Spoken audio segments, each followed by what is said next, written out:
بسم اللہ الرحمن الرحیم۔ السلام علیکم۔ ابتدا رب العزت کے نام سے جس نے جان دی جہان دیا، اور درود و سلام محمد والے محمد پر۔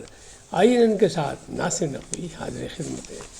ناظرین، سیاسی صورتحال عجیب و غریب، ملک کی صورتحال کسی کو نہیں پتہ کیا ہو رہا ہے کیا نہیں، مہنگائی آسمانوں پر، امن عامہ کا مسئلہ وہ بھی عجیب و غریب، دہشت گردی کسی نہ کسی کونے میں روزانہ ہو رہی ہے، فوجی اور فورسز کے لوگ، پولیس اہلکار، ان کی شہادتیں بھی ہو رہی ہیں، دہشت گرد مارے بھی جا رہے ہیں، لیکن پھر بھی معاملات سیدھے نہیں ہو رہے۔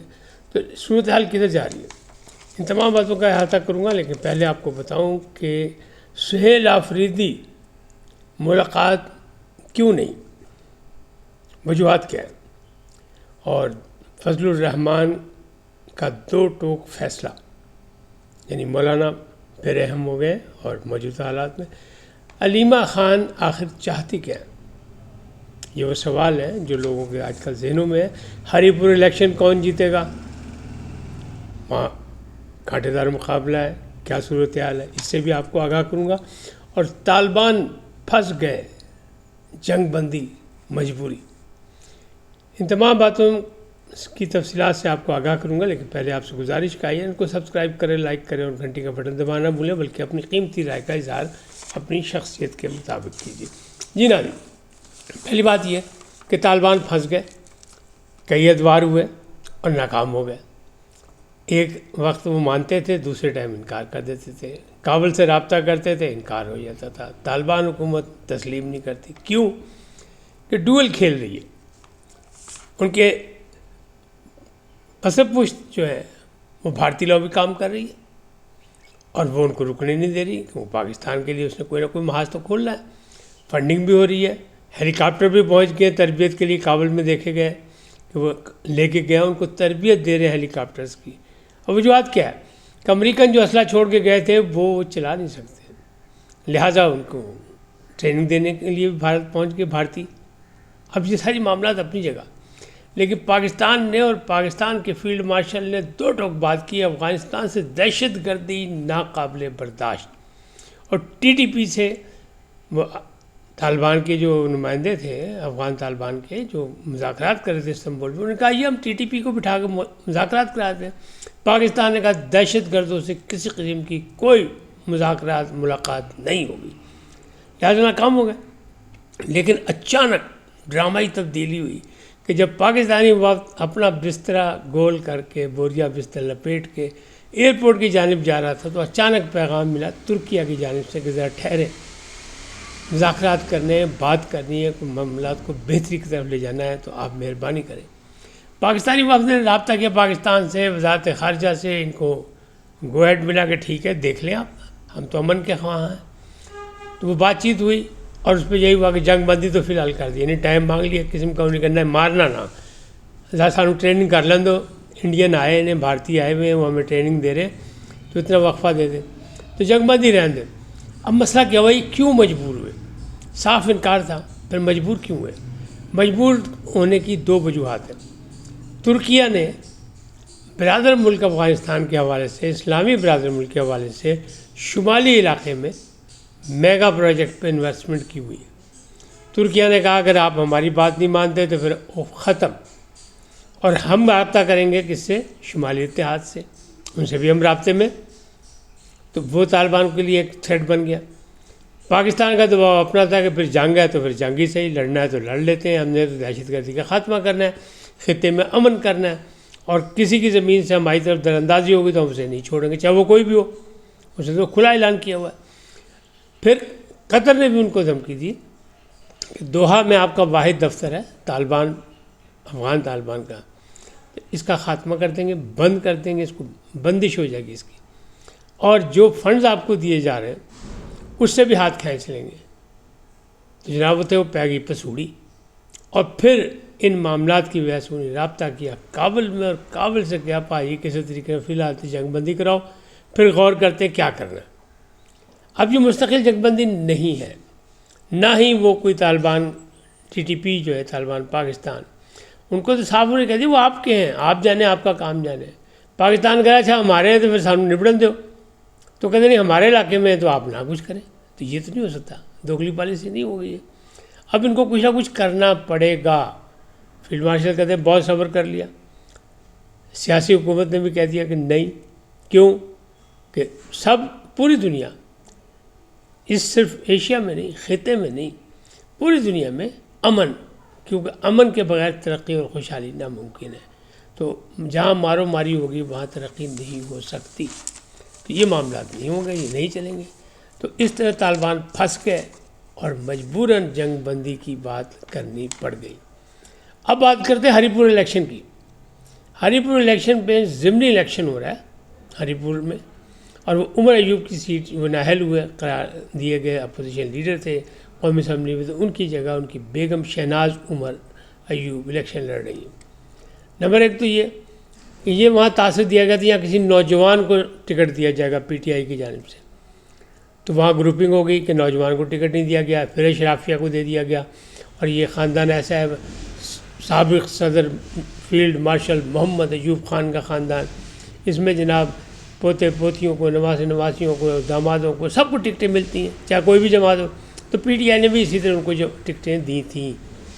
اور اس وقت بھی یہی ہوا کہ وہ کہتے سلمان اکرم راجہ نے راضی کر لیا، اس لیے یہ شہناز عمر کو مل گئی، ورنہ وہ خان تو نوجوانوں کو ٹکٹ دینا چاہ رہے تھے. تو جناب یہ کارڈ نوجوانوں کا جو کھیلا، اس پہ نوجوان وہاں کے ہیں ناراض. عمر ایوب بھی مارجن سے جیتے تھے، اور ان کے مقابلے میں جو ہیں وہ کہتے ہیں بابر نواز، وہ کم ووٹوں سے ہارے تھے، اور انہیں کہا تھا دھاندلی ہوئی ہے. انہوں نے اس کو چیلنج بھی کیا تھا، ان کا مقدمہ بھی چل رہا تھا. اب ان کو اس طرح موقع مل گیا، یہ نااہل ہو گئے. بابر نواز جو ہیں مسلم لیگ کے کینڈیڈیٹ ہیں، اور مسلم لیگ کے پی میں اتنی فعال نہیں ہے کیونکہ امیر مقام کے بھی معاملات اپنے ہیں.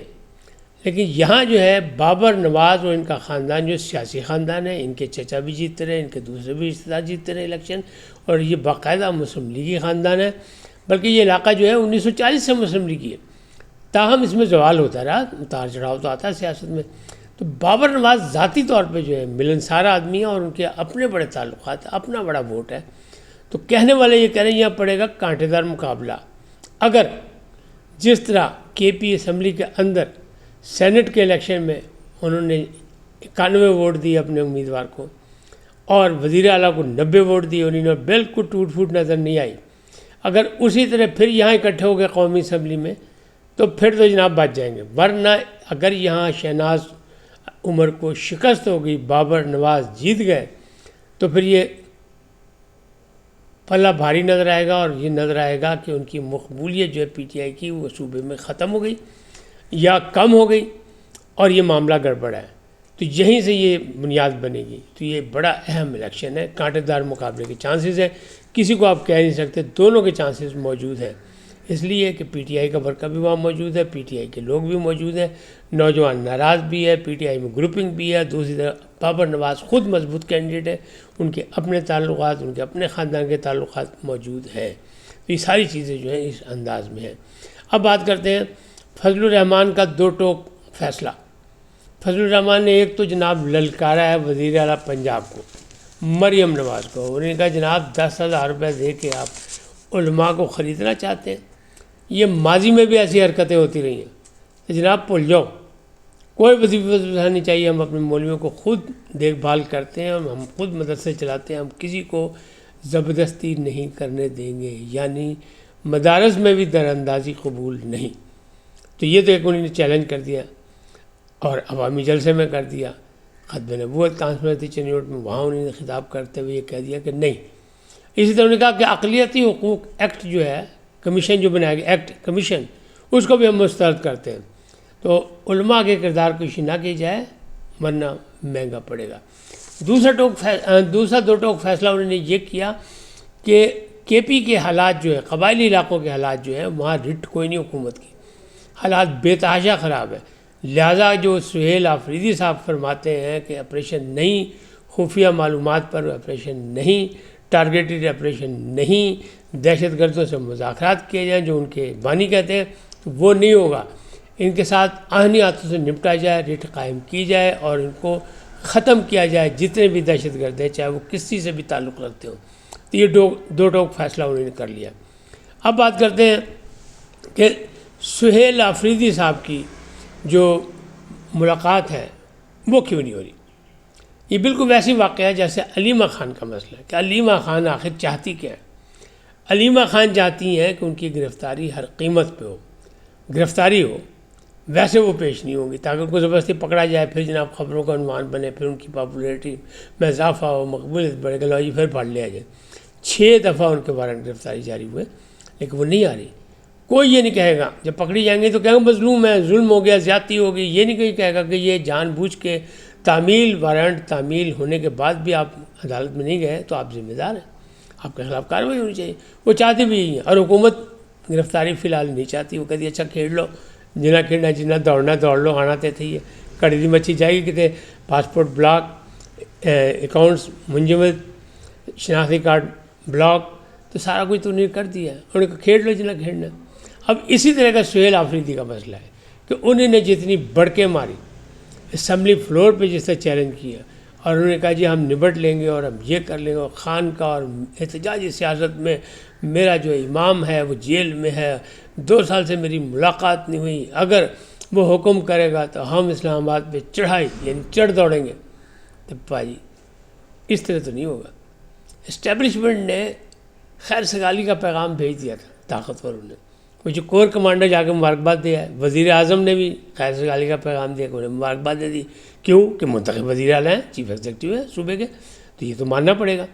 لیکن طاقتوروں نے یہ بتایا کہ نہیں، آپ کسی بھول میں ہیں، صوبے کا وزیر اعلیٰ ہی ہوتا ہے، کسی غلط فہمی میں نہ رہیں۔